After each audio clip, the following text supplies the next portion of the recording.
শবে কদরের নামাজ কত রাকাত, নিয়ত কিভাবে করতে হয়, কি কি আমল আছে? শবে কদর বছরের সবচেয়ে শ্রেষ্ঠ রাত। এ রাতের ইবাদত খায়রুম মিন আলফি শাহর, হাজার মাসের ইবাদতের চাইতে উত্তম। এই জন্য এ রাত জেগে আমরা ইবাদত করার চেষ্টা করব। কিন্তু ইবাদতের নির্দিষ্ট কোনো ফরম্যাট, নির্দিষ্ট কোনো পদ্ধতি কোরআন হাদিস শিখায় দেয়নি যে আপনাকে নামাজ পড়তে হবে এত রাকাত, প্রথম রাকাতে অমুক সূরার সাথে তমুক সূরা এতবার পড়তে হবে, দ্বিতীয় রাকাতে অমুক সূরার সাথে অমুক সূরা এতবার পড়তে হবে, এরকম কোনো ধরা বাঁধা নিয়ম বলে দেওয়া হয় নাই।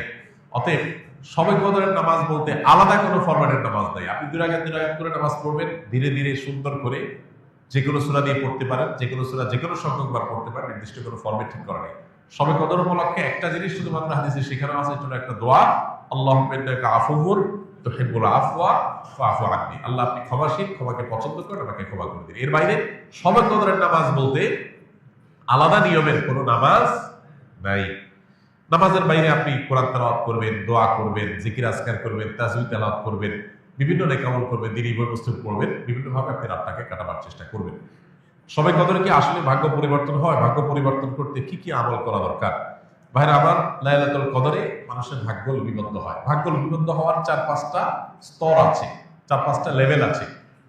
বিভিন্ন লেভেলে লেভেলে মানুষের ভাগ্য নির্ধারণ হয়। মানুষের সৃষ্টির হাজার বছর আগে, 50,000 বছর আগে আল্লাহ তাআলা মানুষের তাকদীর লিখেছেন। আবার মাতৃগর্ভে থাকাকালীন সময় আরেকটা লেয়ারে লেখা হয়। এরপরে প্রত্যেক বছর লাইলাতুল কদরে আবার সেই চূড়ান্ত যেটা লেখা আছে এজমালি, ওইটা বিস্তারিত লেখা হয় প্রতি বছর লাইলাতুল কদরে।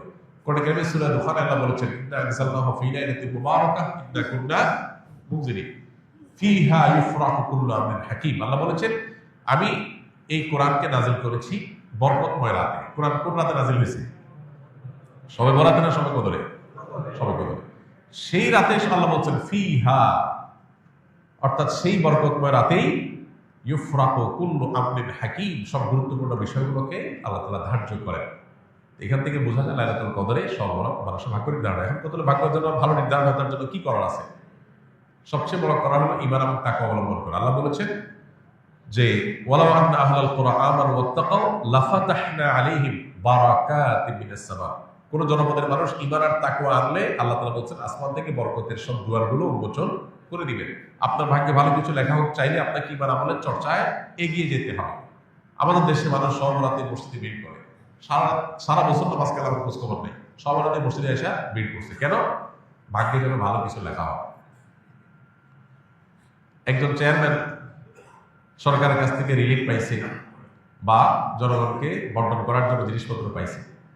তো চেয়ারম্যান সাহেবের পাতি যে সমস্ত নেতা আছে বা চেলা চামচা আছে, সহযোগী আছে, এরা ভাগ নিতে আসছে। এক চামচা নির্বাচনের আগেও ছিল না, পরেও ছিল না, ভোটের সময় ছিল না, পরেও ছিল না, কোনো কিছুতে নাই।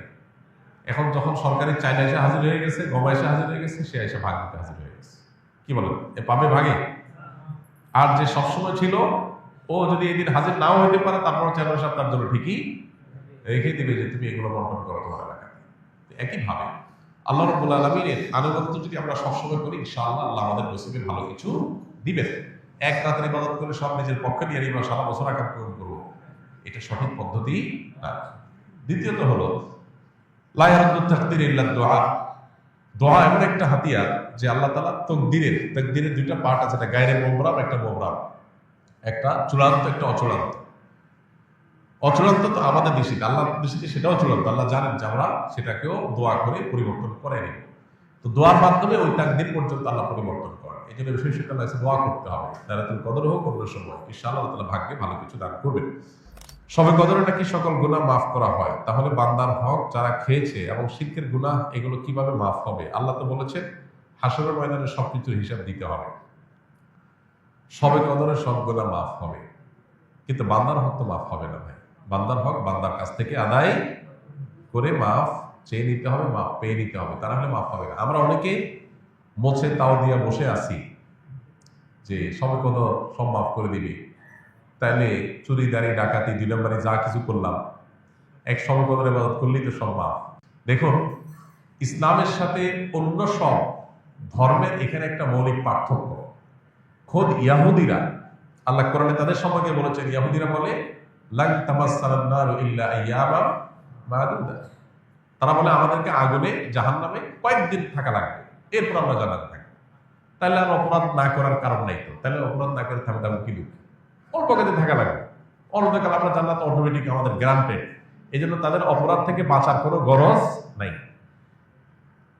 খ্রিস্টানরা মনে করে ঈসা আলাইহিস সালাম তিনি শুলে চড়ে, যদিও তিনি শুলে চড়েন নাই কোরআনের বর্ণনা অনুযায়ী, তিনি আত্মাহুতি দিয়ে আত্মত্যাগ করে আমাদের সমস্ত পাপের দায় তিনি নিয়ে নিছেন।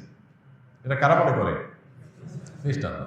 যেহেতু আমাদের সমস্ত পাপের দায় উনি নিয়ে নিছেন, অথবা আল্লাহ আমরা আর কিছু করবে না, আমাদের পক্ষ থেকে আমাদের নবী নিয়ে নিছে সব।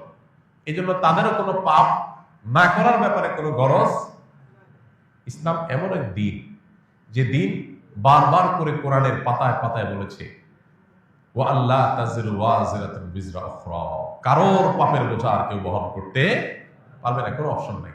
তুমি পাপ করছো, তোমাকে পেতে হবে। এই জন্য একজন ইমানদার পাপ করলে সেটা প্রায়শ্চিত্ত করতে হবে। আপনি পাপ করবেন, অন্যের হক নষ্ট করবেন, আর সমকদরে আপনারা মাফ করে দিবে। জি না, সমকদরে আপনার ছোটখাটো গুনাহগুলো মাফ করে দিবে, কিন্তু আল্লাহর কাছ থেকে বান্দার হক নিয়ে মাফ পাইতে হলে তারটা তাকে ফেরত দিতে হবে, তার কাছে মাফ চেয়ে দিতে হবে, তারপর আল্লাহ তাআলা মাফ করবেন। অতএব এই বিষয়ে যেন আমাদের ঘাটতি না থাকে। আল্লাহ তাআলার 99 নাম মুখস্থ করার ফজিলত কি? আল্লাহ রাব্বুল আলামিনের 99 নাম এ সম্পর্কে হাদিসে আসছে, নবী সাল্লাল্লাহু আলাইহি ওয়াসাল্লাম বলেছেন ইন্না লিল্লাহি 99 ইসমা, যে আল্লাহ তাআলার 99টি নাম আছে, যে ব্যক্তি এগুলোকে হেফাজত করবে, সংরক্ষণ করবে, মুখস্থ করবে, এই ব্যক্তি জান্নাতে প্রবেশ করবে। এখানে মুখস্থ করা বলতে নামগুলো মুখস্থ করা, সেগুলোর অর্থ বোঝা, সেগুলোর প্রতি বিশ্বাস করা। আল্লাহ তাআলার গুণবাচক নাম আলিম, আল্লাহ সবকিছু জানেন, অতএব আমি বিশ্বাস করবো যে আল্লাহর কাছে অজানা কিছু নেই। আল্লাহ তাআলার গুণবাচক নামের মধ্যে একটা আছে কাদির, আল্লাহ সবকিছু করতে সক্ষম, আল্লাহর কাছে অপারগতা বলতে কিছু নেই। আল্লাহ তাআলা বাসীর, তিনি সবকিছু দেখেন, সর্বদ্রষ্টা, অতএব তার কাছে লুকাবার কোনো সুযোগ নেই।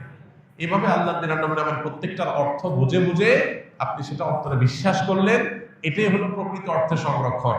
এইভাবে আপনি যদি সংরক্ষণ করেন, ইনশাআল্লাহ এটা জান্নাতে যাওয়ার কারণ হবে। আমাদের দেশে অনেকে আল্লাহর 99 নাম, এটা অমুক নাম এতবার জপলে এই কাজ লাভ হয়, অমুক নামটা এতবার বললে বা জিকির করলে এই মনের মাকসাদটা, উদ্দেশ্যটা হাসিল হয়, এই জাতীয় নানা রকমের কথা আমাদের সমাজে প্রচলিত আছে। এগুলো তাজরিবা দ্বারায়, অভিজ্ঞতা দ্বারায় কোনো আলেম, কোনো দিনদার মানুষ এর উপকারিতা পেতে পারে, কিন্তু কোরআন হাদিসে কোথাও আল্লাহর কোন গুণবাচক নাম নির্দিষ্ট সংখ্যক বা জপার কোন নির্দেশ আমাদেরকে দেওয়া হয়নি। তাহলে কিসের নির্দেশ দেওয়া হয়েছে? আল্লাহর গুণবাচক নামগুলোর অর্থ বুঝে সেটার প্রতি বিশ্বাস মনে প্রাণে স্থাপন করা। এটা তাওহীদের গুরুত্বপূর্ণ একটা পার্ট, যেটা আমাদের অনেকেরই এখনো নেওয়া হয়নি। আমরা অনেকেই নিজেকে মুসলমান দাবি করি, আল্লাহর গুণবাচক নামের অনেক নাম আছে যেগুলো আমরা হয়তো শুনি না, জানি না, এবং সেটার অর্থ বুঝে যে মনে বিশ্বাস করব, জানি না বিশ্বাস করতে থেকে আসে। তো এই জন্য আল্লাহর গুণবাচক নামগুলো আমাদের জানা দরকার, বোঝা দরকার, বিশ্বাস করা দরকার।